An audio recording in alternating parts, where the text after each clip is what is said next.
Graça e paz. É bom demais poder acalmar o coração e ouvir o que Deus tem a falar conosco nesta noite. Eu quero lhe convidar a isso aí neste momento, a fechar os seus olhos e a gente vai soltar um som.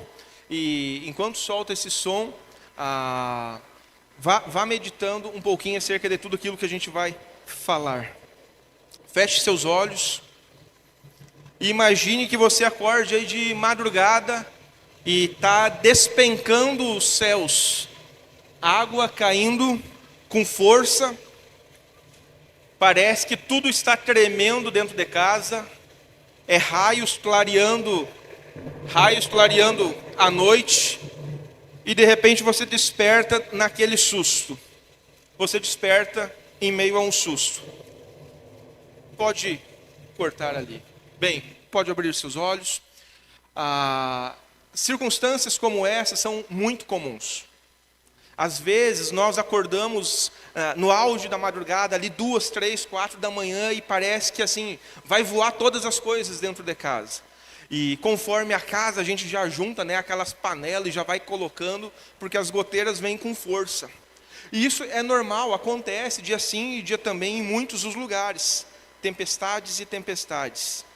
Mas a indagação que fica é, e quando essa tempestade toda, que a gente acabou de ouvir os sons de forte chuva, de raios relampejando, e quando essa tempestade toda não está no céu, mas ela está aqui dentro. Quando você está, parece que assim, o corpo está na adrenalina, você está temeroso com o futuro, você está com medo. Quantas e quantas pessoas nós conhecemos que entram essa porta semana após semana, vivendo exatamente isso, tempestades.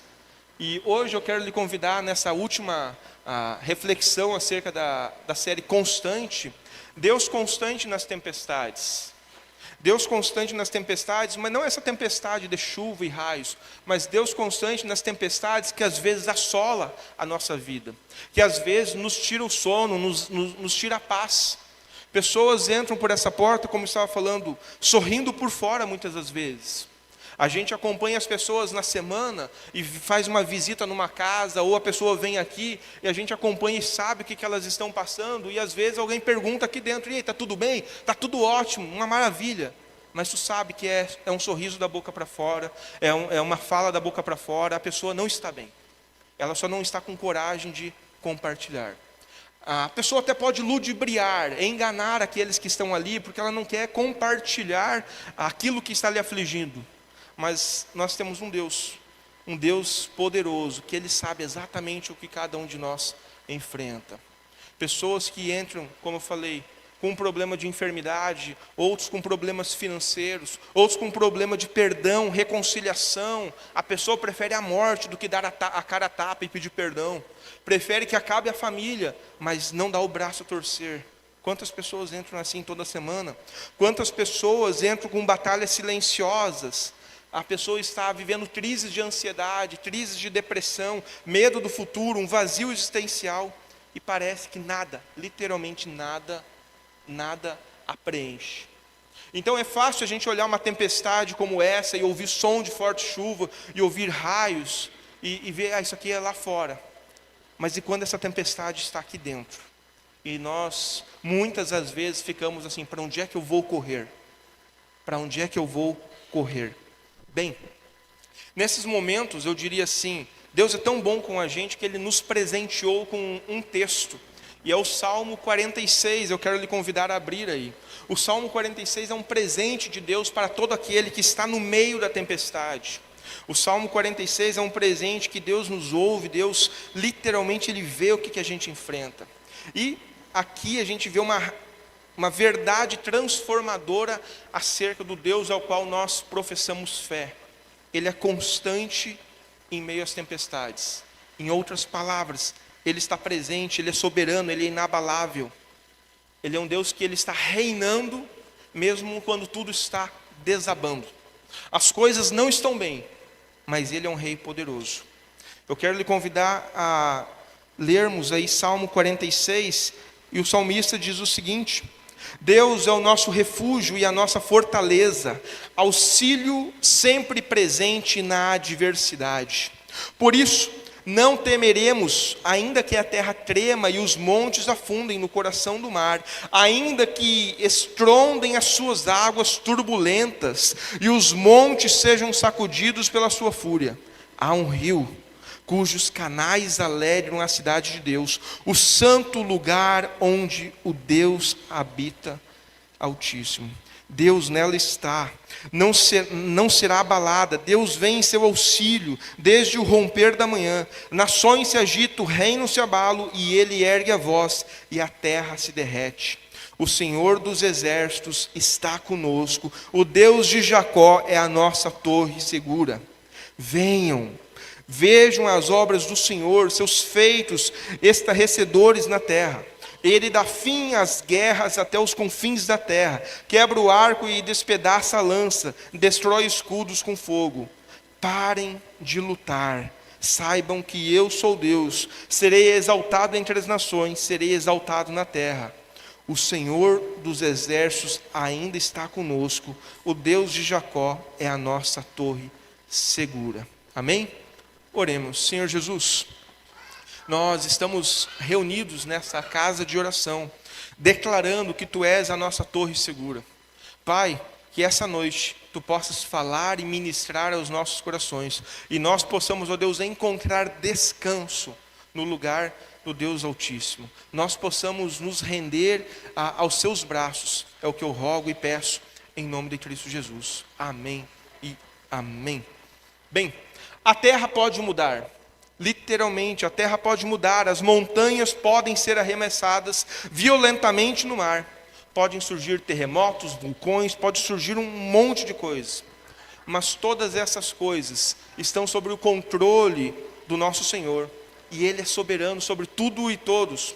As circunstâncias, elas podem alterar vez aqui e vez ali. Mas aí entra uma coisa que me chama a atenção sempre. A aliança de Deus com o seu povo, essa não muda. A aliança de Deus com o seu povo, ela nunca muda. Ele é o mesmo ontem, hoje e sempre. Ele é a nossa fortaleza, Ele é o nosso refúgio. É nele que nós encontramos descanso quando as coisas não acontecem como deveriam acontecer. Hoje, eu quero lhe convidar a refletir acerca desse texto e fiz algumas divisões nele. E a primeira delas vai ser projetada ali. Deus é refúgio em meio ao caos. Deus é o nosso refúgio em meio ao caos. O versículo 1, ele vai dizer: Deus é o nosso refúgio e a nossa fortaleza, auxílio sempre presente na adversidade, nas tempestades e tudo mais. O salmista, ele começa o Salmo 46 levando diretamente o coração daquela pessoa em desespero ao coração de Deus. Ele não oferece fórmulas, ele simplesmente oferece Deus. Ele não diz faça isso ou faça aquilo, ele simplesmente oferece Deus. E a primeira palavra que ele usa aqui é que Deus é o nosso refúgio. Se a gente for olhar no texto original, no hebraico, refúgio, essa palavra aqui, ela significaria um abrigo bem alto, uma torre forte, uma torre segura. Ou seja, é como se Deus nos colocasse em um lugar distante das mãos do inimigo. Aqui o inimigo não chega, aqui ele não vai conseguir lhe alcançar, aqui você está protegido. É como se o próprio Deus fizesse isso e dissesse: olha, eu vou lhe colocar em lugar seguro. O salmista, ele poderia muito bem ter dito aqui: Deus nos dará um lugar de refúgio. Mas ele diz: Deus é o nosso refúgio. E aqui fica uma coisa que chama a nossa atenção. Deus, ele é o próprio lugar da habitação do refúgio. Ou seja, não é um lugar onde ele nos fornece, é o lugar a quem ele é. Ele simplesmente, ele é o nosso refúgio. Ele é também a nossa fortaleza, e aqui significa força ativa, ou seja, é Ele mesmo quem protege os seus, Ele mesmo quem guarda, ou seja, Ele não apenas esconde do perigo, mas Ele também nos dá força para atravessar o perigo, para irmos adiante. O texto, ele diz, Ele é socorro bem presente nas tribulações, ou seja, Ele é um auxílio facilmente encontrado. pronto para agir, uma força ativa, presente na hora exata. Ou seja, Deus não está nem atrasado, também Deus não está nem adiantado. Ele simplesmente nos dá aquela força que nós precisamos naquele momento, naquela hora. E vai dizer, traga à sua memória quantas foram as circunstâncias que hoje você olha para o passado e diz: poxa, nem eu sei como eu passei por aquela situação. Nem eu mesmo sei. Foi Deus ali te dando aquela força ativa naquele momento de tribulação para você conseguir passar por aquela tribulação, aquela adversidade. Eu, Josi e a sogra Joseila e o Ben tinha 1 ano de idade mais ou menos, e nós fomos pregar numa congregação da PIB Santa Maria. E no retorno, virada de ano, os foguetes, os cachorros, os animais, tudo na estrada doido. Final do ano, simplesmente aquela bicharada correndo nas estradas, e numa dessas a gente se acidentou. Eu não sei simplesmente de onde é que eu tirei a força, porque humanamente falando, era o desespero. Tu olhar a tua esposa, tu olhar a sogra, olhar o teu filho e ver o carro no meio da lavoura. Mas simplesmente 1, 2 da manhã veio uma força assim que era de Deus. Porque se fosse pelo Vinícius, eu começaria a entrar em desespero. Mas foi uma força de Deus para resolver aquilo naquele exato momento. Então, onde que eu chego com isso? Deus, Ele é mais glorificado em nós quando, mesmo com a dor, mesmo com a tribulação, mesmo com a adversidade, nós o buscamos como o nosso bem supremo. Ele não é apenas glorificado ao nos livrar da tempestade, mas Ele é glorificado nos dando abrigo em meio a ela. E isso precisa ficar muito claro para nós. Ele é glorificado nos trazendo abrigo em meio à tempestade. É exatamente isso que o salmista está querendo nos ensinar aqui. Ele está dizendo o seguinte: Deus não promete nos poupar das tribulações. Ele não promete nos dar uma vida confortável. O que Ele nos promete é sustentar dentro de cada uma dessas adversidades. É nos sustentar quando as coisas não acontecem como nós gostaríamos. Ali a gente vai encontrar descanso, pois Ele estará ali nos dando a certeza da sua companhia. A sua presença não é a garantia da tranquilidade. A sua presença é a certeza de uma companhia. Nós não estamos sós. O mundo está desabando. As coisas estão acontecendo de mal a pior. Nós estamos 2 da manhã no meio do mato. Não pega sinal. O carro destruído. Mas o coração está em paz. Porque Ele guardou as nossas vidas. Está entendendo? Não é a ausência de adversidade que nos dá paz, mas é a presença no meio de cada uma delas que Deus está ali conosco. Talvez hoje você esteja enfrentando as suas tempestades. Talvez todo aquele cenário de trovões, raios, esteja aqui dentro hoje à noite. Como que eu vou lidar com essa situação? Eu não aguento mais isso aqui na minha vida. Talvez tudo isso hoje esteja te roubando a paz. E daqui a pouco isso lhe leva à enfermidade, você adoece, emocionalmente já não está bem, daqui a pouco vai entrando num abismo espiritual e sequer quer saber de Deus. Bem, talvez hoje a sua guerra, você esteja vivendo uma guerra interior, uma tempestade interior. Mas o que me chama a atenção aqui, é que eu e vocês, nós possuímos um abrigo, um socorro presente. E eu e vocês podemos correr para esse socorro a qualquer dia e a qualquer hora. Ele não é um abrigo metafórico, ele é real e presente. Então, se você está com o coração cansado, corra para Jesus. Se o seu corpo está fatigado, corra para Jesus. Se o seu emocional não está bem, corra para Jesus. Ele é a direção até mesmo para aquela mente confusa.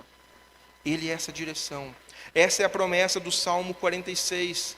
Você até pode chorar, mas você não vai chorar sozinho. Está entendendo? Você até pode chorar, mas você tem um Deus que é força ativa, um Deus que te protege, que vai estar com você em todos os momentos. Não chorará sozinho. Segundo lugar, o texto vai nos falar ali, no versículo 2 e 3, por isso não temeremos, ainda que a terra trema e os montes afundem no coração do mar, ainda que estrondem as suas águas turbulentas e os montes sejam sacudidos pela sua fúria. há um rio cujas canais alegram a cidade de Deus, o santo lugar onde Deus Altíssimo habita.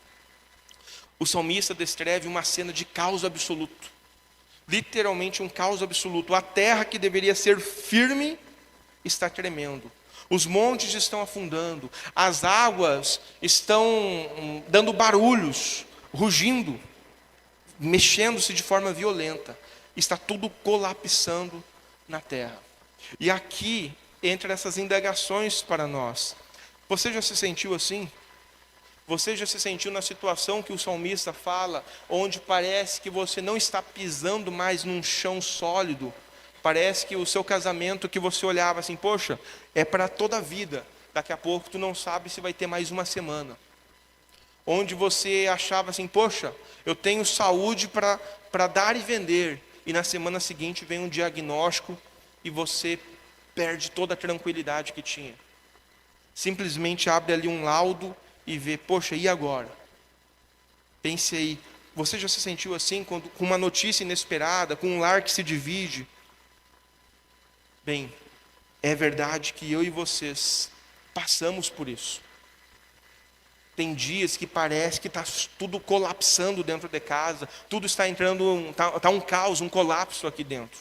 Mas é neste cenário que terra, céu, mar, tudo muda, que Deus diz o seguinte: não temeremos. Eu e vocês temos motivo para não temer. E por que o salmista diz aqui não temer? Porque o querer dele, as vontades dele, as circunstâncias da vida dele não estavam nas coisas terrenas. Ele já tinha entendido que ele precisava depositar a sua fé, a sua vida, a sua esperança no Deus Altíssimo. Ele já tinha entendido isso. Porque tudo nessa terra pode tremer, tudo pode abalar, tudo pode nos decepcionar. Mas quando nós confiamos no Deus Altíssimo, nada disso vai nos roubar a paz. Eu cito o Tim Keller, e o Tim Keller ele fala uma coisa muito interessante. No dia 11 de setembro, vocês lembram o que aconteceu? As Torres Gêmeas, né? As Torres Gêmeas foram destruídas e tudo mais. E o Tim Keller, ele era um pastor em Nova York, e ali, durante as suas pregações e tudo mais, assim que passou o 11 de setembro, ele fala o seguinte, pregando sobre este salmo. Ele diz: este salmo não foi escrito para dias tranquilos, ele foi escrito para quando o mundo colapsa. Deus não promete livrar você do caos, mas promete ser sua estabilidade dentro dele. Ou seja, aquilo que abala o Vinícius, aquilo que abala você, não abala Deus. Talvez você hoje esteja vivendo em colapso, que está confiando mais nas suas forças do que em Deus. Porque, vamos pegar aqui, é um americano que estava na cidade, que acompanhou de perto tudo o que estava acontecendo. E ele traz simplesmente essa reflexão: tudo pode cair, mas o meu Deus permanece o mesmo. Bem, a promessa de Deus não é que eu e você não passaremos pelos colapsos da vida. A promessa é que Ele será a nossa rocha quando tudo falhar. Ele vai ser o nosso socorro presente quando tudo falhar.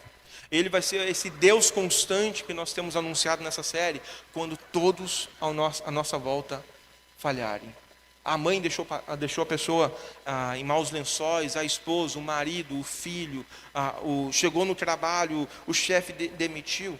Tudo pode ser problemas externos, mas aqui dentro a pessoa está em paz, porque ela tem um Deus que traz essa paz, mesmo quando tudo ao seu redor está tremendo. Então, a promessa de Deus não é que eu e você não vamos colapsar vez aqui, vez ali, mas é que nós vamos ter paz, se nós termos Deus como lugar de socorro, refúgio, um lugar como a morada de Deus, onde Ele vai nos renovar a nossa fé, a nossa esperança.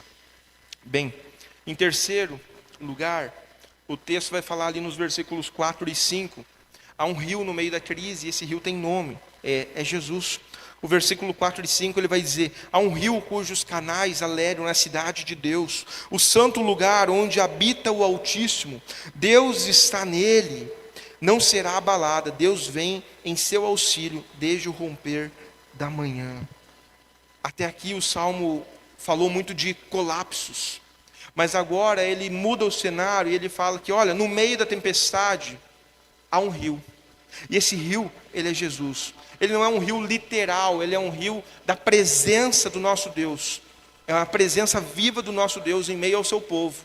Mesmo quando tudo não está indo bem, ele apresenta a presença de Deus em meio às tribulações.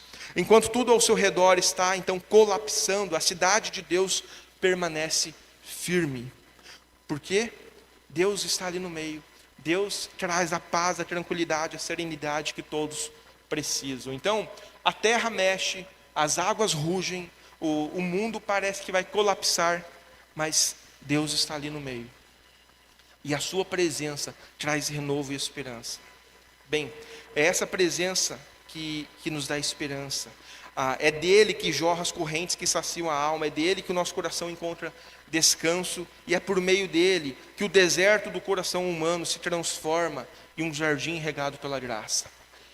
É só por causa dele que eu e vocês conseguimos passar pelos piores dias da nossa vida. É só por causa de Jesus que a gente consegue realmente enfrentar o dia mau. Quando a gente vai lá, renuncia o nosso eu e reconhece a nossa pequenez diante de Deus e diz: Deus, eu não sei de onde é que eu vou tirar força, mas eu sei que no Senhor, o Senhor vai me dar graça para conseguir vencer e passar por isso. Jesus diz à mulher samaritana, em João 4,14, a água que eu lhe der se tornará nela uma fonte a jorrar para a vida eterna. E ali adiante, em João 7, durante a festa dos tabernáculos, ele diz: se alguém tem sede, venha a mim e beba. Bem, sede no sentido de perdão, de descanso, de pertencimento. Sede no sentido de salvação. A alma sem Cristo, ela está em crise existencial. A alma sem Cristo, ela está como essa tempestade que a gente viu. A pessoa não tem senso de pertencimento. A pessoa parece que tem uma sensação de vazio constante dentro dela. E simplesmente ela não consegue ser feliz. Ela parece que sempre falta algo. Sempre falta algo para saciar a sua sede. Sempre consegue mais uma coisa, mais uma coisa, mais uma coisa, mas nunca é o suficiente. Sempre falta alguma coisa.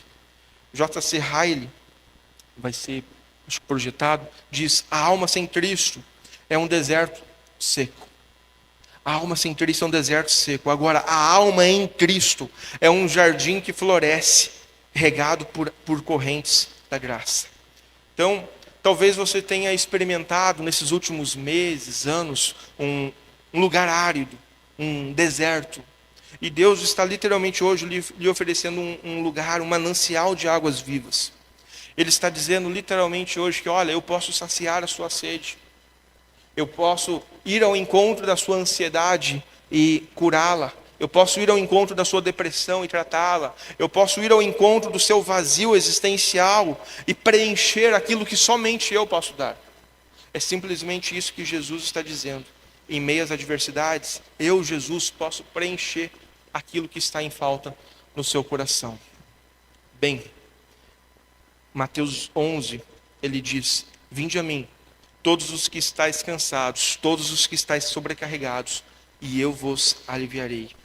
Esse não é um alívio superficial. Esse é um alívio para toda a vida. Um coração cheio de medo pode se tornar uma fonte de esperança. Uma mente perturbada pode experimentar a paz que excede todo o entendimento. E esse rio está fluindo e fluindo. E ele pode saciar a sua sede hoje. Ele pode saciar a nossa sede de tal forma que todas essas adversidades, todas essas coisas que vez aqui, vez ali colapsam na nossa vida, não venham mais tirar nossas noites de sono, não venham mais nos roubar a alegria de viver. Está entendendo? Basta a gente dizer: eu quero beber dessa água. Indo para o fim, em quarto e penúltimo lugar, o que me chama a atenção é que Deus venceu a pior tempestade. A pior de todas as tempestades não é emocional. A pior de todas as tempestades não é a dor física. A pior de todas as tempestades não é a depressão. A pior de todas as tempestades não é a crise financeira. A pior tempestade de todas é o nosso pecado que nos afasta de Deus. Essa, sem dúvida, é a pior tempestade de todas. Isaías, capítulo 59, versículo 2 diz: as vossas iniquidades fazem separação entre vós e o vosso Deus.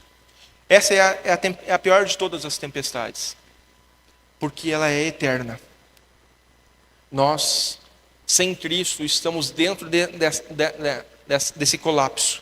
Nós, sem Cristo, estamos literalmente vivendo essa tempestade do pecado. Essa, sem dúvida, é a pior de todas, porque ela nos separa do Criador. Ela nos separa do Deus Altíssimo. Mas a boa notícia é que Jesus, ele entrou no meio dessa tempestade. E ele entrou por amor ao Vinícius, ele entrou por amor a cada um de vocês. Na cruz ele enfrentou o peso do pecado, na cruz simplesmente ele se entregou em meu lugar, em seu lugar.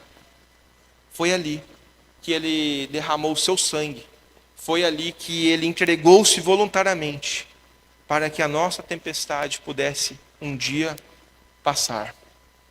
Foi ali que ele simplesmente reclinou a sua cabeça e morreu. O inocente tomou o lugar dos seus discípulos. Foi ali que a maior tempestade, aquela que nos afastava pela eternidade, teve fim, quando Jesus morreu no meu e no seu lugar. D.A. Carson, ele vai dizer: na cruz, Deus mostrou tanto a gravidade do nosso pecado, quanto a profundidade do seu amor. Está entendendo? Vamos repetir isso juntos? Na cruz, Deus mostrou tanto a gravidade do nosso pecado, quanto a profundidade do seu amor. Bem, Jesus venceu a morte. Nós acabamos de cantar isso pouco tempo atrás, aqui na Páscoa. Jesus venceu a morte e ele abriu um novo caminho para a reconciliação com Deus. Você não precisa mais viver à deriva, tentando sobreviver. Hoje, você tem um porto seguro. Você tem Jesus como seu Salvador. Você tem Ele como esse Deus constante, que já enfrentou a maior tempestade de toda, para te trazer vida e te trazer paz. Bem, você já se rendeu a esse Deus maravilhoso? Você já se rendeu a Jesus? Já entregou a sua vida a Jesus? Fica aí essa inquietação. E por fim, em quinto e último lugar, aquiete-se e confie em Deus. O versículo 10 diz: parem de lutar, saibam que eu sou Deus. Parem de lutar e saibam que eu sou Deus. Essa ordem é mais do que um convite à paz, é um chamado à rendição total. É um chamado a se render ao senhorio dele. Pare de lutar. Pare de buscar soluções humanas. Pare de se achar o forte. Pare de dar um jeitinho brasileiro, de querer resolver na força do braço todos os problemas. E lembre-se que eu sou Deus. Por que ele fala isso? Por que o salmista fala uma coisa dessas? Porque se você observar o Antigo Testamento, você vai ver Israel como um exemplo trágico. Todas as vezes que o colapso vinha sobre Israel em tempos de crise, o que eles faziam? Iam buscar ajuda do Egito. Mas quem é que escravizava Israel? Quem é que escravizou Israel? Todas as vezes que Israel colapsava, buscava ajuda do inimigo, buscava ajuda daqueles que o escravizou, ao invés de dobrar os joelhos e se render ao senhorio de Jesus, eles estavam se dobrando a religiões pagãs. Eles confiavam em outros deuses, eles confiavam em outras nações. E aí o que acontecia? Toda aquela crise que existia entrava numa situação ainda pior. E aqui entre nós, quantas vezes eu e você fazemos o mesmo? Quando o caos chega, nós buscamos saídas humanas. Queremos resolver com pessoas, com fórmulas, com recursos humanos. Mas a última coisa que a gente faz é o quê? Buscar ao Senhor. Quantas vezes o ser humano faz isso hoje em dia? E aqui o salmista diz: olha, aquiete-se, pare, acalme.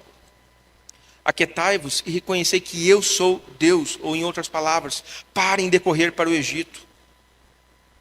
Para de querer achar que você é o bom, o forte, o todo-poderoso. E simplesmente renuncie o seu eu. e diga: Senhor, eu preciso de você. Somente você vai restaurar esse casamento. Somente você pode restaurar esse quadro de saúde. Somente você. Quantas são as pessoas que estão assim, às vezes, tentando resolver na força do braço, e só piora, e depois quer tirar as limpas com Deus porque Deus não agiu. Bem, Martin Lloyd Jones, ele diz o seguinte: a pior coisa que pode acontecer a um cristão em crise é deixar de considerar a Deus. A pior coisa que pode acontecer a um cristão em crise é deixar de considerar a Deus. Talvez esse venha sendo o seu dilema. Talvez, como a gente mencionou, você entrou por crises existenciais aqui dentro, está com insônia, está sofrendo de ansiedade, está sofrendo de depressão, e ninguém ao seu lado saiba. Nem o seu cônjuge, nem o seu filho, nem o seu discipulador, ninguém sabe. Mas hoje Deus está dizendo assim: olha, pare de buscar em outras fontes e busque em Deus. Talvez as suas alianças foram para sanar a sua dor naquilo que não é de Deus. Não é de Deus. Eu me lembro em uma situação, e o Jardel vivenciou isso. Nós éramos da mesma igreja, e tinha uma irmã que, vez aqui, vez ali, o mundo dela entrava em colapso. E o que ela fazia? Ela ia lá na benzedeira, ela ia lá na cartomante, ela ia lá fazer essas consultas meio malucas. Ao invés dela renunciar o seu eu, ao invés dela lutar contra o pecado, ao invés dela buscar socorro para ela e o seu marido resolverem as coisas, ela buscava no paganismo. E aí, quando chegou para nós, já estava decretado o divórcio. Triste. Uma família antiga da igreja, tipo 10, 15 anos ou mais da igreja, quando as coisas estavam colapsando, que poderia buscar um aconselhamento bíblico, uma orientação espiritual, foi buscar na cartomante, foi buscar em outros lugares. E isso acontece. Por isso que Carson fala: a pior coisa que pode acontecer é buscar em outros lugares. Bem, aquietai-vos e sabei que eu ainda sou Deus. Ele conclui assim. Concluindo, quero lhe convidar a decidir hoje. A tempestade está aí. Vocês já viram. O evangelho Tabajara não funcionou. Lembra do evangelho Tabajara? Lembra de aceite Jesus, seus problemas acabaram? Não funcionou. Na prática, o problema continua. A tempestade está aí. O caos é real. Mas eu e você temos um Deus constante. Eu e você temos um Deus presente. Eu e você temos um Deus que ele vence toda e qualquer batalha. Hoje eu quero te convidar a parar de lutar sozinho. Pare de lutar sozinho. Renuncie o seu eu. Hoje, decida correr para os braços de Deus. E por fim, decida entregar a Ele o controle da sua crise, o controle da sua vida, o controle da sua eternidade. Decida entregar a Ele a sua vida por completo. O salmista conclui dizendo: o Senhor dos exércitos está conosco, o Deus de Jacó é a nossa torre segura. Ele é o nosso refúgio. Amém? Quero convidar neste momento o irmão Carlos para vir aqui à frente, e em tudo isso que a gente conversou nessa reflexão, essa semana foi uma semana difícil para o Carlos, e algumas coisas entraram em colapso, e ele vai estar compartilhando, testemunhando um pouco do que passou e enfrentou essa semana. Boa noite, igreja. Cumprimento na graça e paz do nosso Senhor e Salvador Jesus Cristo, amém? Essa semana foi bem complexa na minha família. A minha filha Alice, né, de 1 ano e 3 meses, fez agora dia 22, agora dia 22 passou, né? Ela ficou bem doente, teve uma febre muito forte. Isso aconteceu na segunda-feira do dia 19. 3 horas da tarde, mais ou menos, eu estava no meu trabalho, minha esposa mandou uma foto, a temperatura dela estava quase batendo 40 graus. Eu corri para casa, cheguei lá, demos um remédio, tudo, já comecei a clamar a Deus, a orar, né, aquele desespero. E foi uma situação bem difícil mesmo. Daí passou essa primeira noite, na madrugada, daí já do dia 20, a gente já foi para o hospital. Porque a febre não cessava de jeito nenhum, dava banho, fazia aquelas compressas de água, dava o remédio, não ia. Daí às vezes dava remédio, vomitava, sabe? Começou a virar um caos assim. E eu clamando a Deus, clamando, orando sem parar, entendeu? A minha confiança era Deus mesmo. O que eu tinha naquele momento era Deus, mais nada na minha vida. Aí fomos para o hospital. Chegamos lá, ela tomou soro, deu uma melhorada, a febre baixou, fez exames, tudo negativo, não tinha nada, tudo normal. Aí o médico passou alguns remédios, voltamos para casa. Aí passou o almoço, depois do almoço começou a voltar de novo. E febre alta, e vai, e dava remédio, e às vezes não baixava, e ia tentando. Aí chegamos no dia 22/5, na quinta-feira, que aí foi a noite mais difícil. Porque antes, no dia 21 de manhã, ela deu uma melhorada em casa. Parecia que estava sarada. Eu até falei, pastor, Deus já abençoou ela está curada, já está tranquilo. Mas não, passou o almoço e o negócio começou a voltar de novo. E essa noite foi a pior ainda, porque ela bateu 40 graus assim, e o remédio não passava, você dava remédio, não acontecia nada. E eu orando e pedindo a Deus, eu só clamava a Deus. Eu parei de comer, eu não bebia água, eu não fazia nada. A minha vida era ficar orando e ajudando a minha esposa, e toda hora vendo temperatura, dando remédio, e dava banho morno, e tentava baixar a febre, e nada. Chegou 2 da manhã, que foi o horário que tinha que dar o último horário de remédio, que era a cada 6 horas o remédio. Aí daí esperamos umas meia hora, falei, vamos esperar 30 minutos, se essa febre não baixar, vamos para o hospital de novo, porque não tem condições. E eu clamando a Deus, clamando, eu já tinha falado com o pastor estava orando, já tinha uma irmã aqui lá do Paraná, que eu conheço, a irmã Lu, que também estava orando por mim, a irmã Ivone aqui também de Naviri estava orando por mim, que eu pedi oração para eles, né? Para minha mãe, para vários familiares também, que são de Jesus, né? E aí chegou 4 horas da manhã mais ou menos, ela suou muito, mas suou de se molhar todinha mesmo, uma coisa assim, assustadora, e sabe, assim, eu em desespero, aquela coisa, e a febre desapareceu, completamente desapareceu. Aí amanheceu de manhã, ela já acordou, ela foi acordada aí umas 9 horas da manhã mais ou menos, né? Eu já estava sem febre, sem nada, aí tomou uma mamadeira, porque até nessa noite ela não estava nem mais mamando, não estava mais comendo, sabe, assim, era um desespero mesmo. Aí ela já começou a mamar, já começou a brincar, já começou a mudar, né? Aí eu levei até no laboratório, refiz todos os exames, exame de sangue também não deu nada, exame de sangue normal só deu algumas alterações, né? Mas tudo normal. Então foi uma coisa assim assustadora pra gente, entendeu? Foi uma coisa assim que foi em desespero. Mas mesmo nesse desespero, tinha momentos que eu estava orando, Deus me dava aquela paz. Eu tinha paz no meu coração. Tinha momento também que, nesse último dia, que eu estava colocando aqueles panos, né, na cabeça dela para ver se baixava a febre. Já estava quase levando para o hospital novamente. Minha esposa estava louvando a Deus, cantando.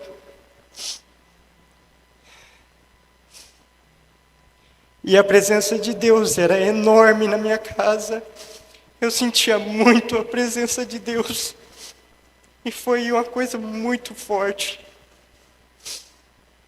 Deus tocou muito no meu coração, na minha família. E até 35 dias atrás, eu estava sendo aquele crente meia boca, né? Que ora de vez em quando e estava meio, sabe assim, ligando muito, né? Aí, 35 dias atrás, mais ou menos, eu falei, Deus, eu quero ser aquele crente novamente, eu quero sentir o seu Espírito Santo, eu quero ser usado pelo Senhor, eu nunca mais senti isso, eu não quero ser mais esse crente que fica fingindo que é crente, eu quero ser de verdade, eu quero Jesus na minha vida. E a partir desse momento que eu me posicionei perante Deus, as coisas começaram a ficar muito difícil. Parece que a minha vida fez assim, ó, de ponta cabeça, ela virou de ponta cabeça. E começou a virar um caos em tudo, em trabalho, esposa, filho. Parecia que estava virando um caos a minha vida, entendeu? E eu já sabia que eu era inimigo, entendeu? Já que querendo que eu desistisse disso, né? E eu me mantive firme orando, orando, e pedindo a Deus, e força. E foi uma batalha espiritual muito grande. Eu tenho certeza que foi uma batalha muito grande para mim, para minha família também, que a gente passou por isso. E eu confiando em Deus. E Deus é maravilhoso, Deus é fiel, Deus sempre nos dá vitória no final. E foi uma coisa maravilhosa. O meu filho mesmo, começamos a fazer o culto doméstico, né, esses 30 dias. O Cristo está sentindo muita presença de Deus. Ele se emociona muito. E para mim isso é um grande privilégio de ter minha família que servimos ao Senhor Jesus verdadeiro. Então, é isso o meu testemunho. Eu agradeço a Jesus, o meu Salvador, aos meus irmãos aqui em Cristo, a vida do pastor. E continue orando por nós, que a luta não acabou não, a luta está aí ainda. E eu estou firme na fé, estou cada vez mais firme, aprendi muito com essas batalhas que eu passei. Que é muito difícil isso para a gente, né? A gente vê os nossos filhos passando por isso, é uma dor imensa no nosso coração, né? Então é isso, pessoal. Agradeço.